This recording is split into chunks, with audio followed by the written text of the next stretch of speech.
We were on a call with the Chancellor. It was a very brief call. I emailed him with the petition in regards to the suspension of the Syracuse tuition increases. And, he wrote back and we got on a conference call, and it was very brief because he had other meetings to get to. And we spoke about the petition increase tuition, and I always mess up with those words. I'm sorry. Yes, we spoke about the petition, and even the student who created the petition was, we invited him to the call so that he could express in his own words the importance of the petition and why the tuition should be suspended. Tuition increase should be suspended. And the Chancellor said and explains that a lot of the tuition, what they spend on it, it goes towards financial aid, supporting students' financial aid. And of course, points were brought up that not every student receives some form of aid. And the Chancellor told us that he would try and get this petition in front of the full Board of Trustees. And he wants to move things along quickly because this is something that should be addressed in the summer before, students pay their tuition. To my knowledge, I know that the full board doesn't meet until November.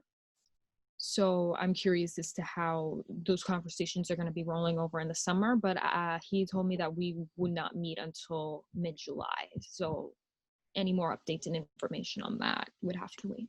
And that's with the Board of Trustees, correct? No, I'm meeting, we would meet with the Chancellor mid-July, not with the Board of Trustees. So he didn't indicate when the board would meet next, other than saying he would try to get it in front of the board. Yes.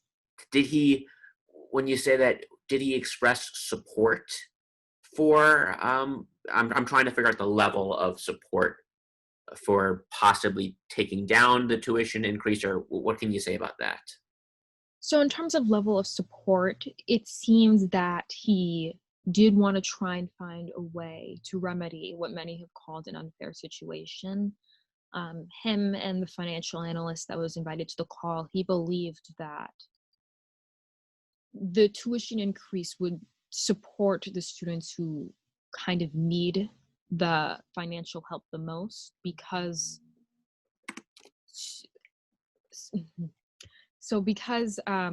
all students would be paying this tuition increase, but the students who need financial aid would be given a lot of financial aid. They'd say that really it's the students who can afford the tuition increase that would be paying for the tuition increase. Now, these are the Chancellor's words, not necessarily mine. And I think that conversations need to be had about what that looks like, of who can afford this tuition increase versus those who can't, and kind of problems with financial aid. I definitely think it's much more complex than that. But to answer your question, Ricky, in terms of support, it seems like he did kind of want to find some kind of middle ground, but it's not clear exactly what that is.